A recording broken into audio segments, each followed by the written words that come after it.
જય સ્વામિનારાયણ. આપણે જઈશું મૂળીધામ અને ત્યાં આવેલું માંડવરાયજીનું મંદિર છે સૂર્યનારાયણ દેવનું, અને ત્યાં એનો ઇતિહાસ આપણે સ્વામિનારાયણ ભગવાન સાથે પણ જોડાયેલો છે.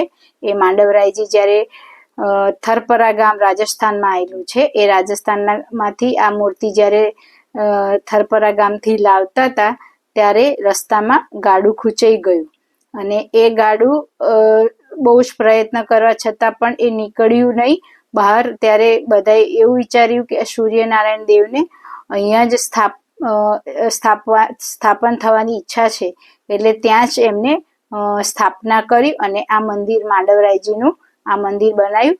અને ત્યાં એ જ્યારે વર્ણી રૂપે શ્રીજી મહારાજ વિચરતા જ્યારે મૂડી આવેલા ત્યારે વર્ણી રૂપે આ માંડવરાયજીના દર્શન કરવા પધાર્યા. ત્યારે મહારાજ પધાર્યા ત્યારે પૂજારીએ દ્વાર બંધ થઈ ગયેલા હતા, પણ જ્યારે અંદર માંડવરાયજીને એવું થયું કે શ્રીજી મહારાજ મને પુલાશ્રમમાં જ્યારે તપ કરતા હતા ત્યારે પણ મને દર્શન થયેલા, અને આ બીજી વખત પણ હું દર્શનનો લાવો કેમ ચૂકું.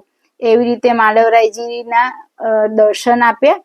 અને પછી શ્રીજી મહારાજ જ્યારે મૂડીથી વિચરણ કરતા સત્સંગમાં જ્યારે સત્સંગમાં આવ્યા અને વિચરણ કરતા પાછા જ્યારે માંડવરાયજી પધાર્યા ત્યારે ત્યાં શ્રીજી મહારાજ ત્યાં માંડવરાયના મંદિરમાં ઊભા હતા, અને મહારાજે બે હાથ લાંબા કરી અને હાથી ઉપર મૂકેલા, અને હાથી દૂર છેટા હતા, પણ મહારાજે બહુ જ લાંબા હાથ કરી અને આપણે જે જનમંગલના પાઠમાં આજાન બાહુ એવું જે આપણે બોલીએ છીએ એની અનુભૂતિ કરાવી મહારાજે.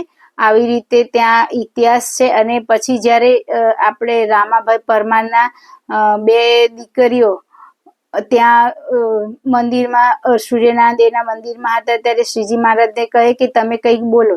ત્યારે મહારાજ કે સૂર્યનારાયણ દેવ કે માંડવરાયજી તો બોલું.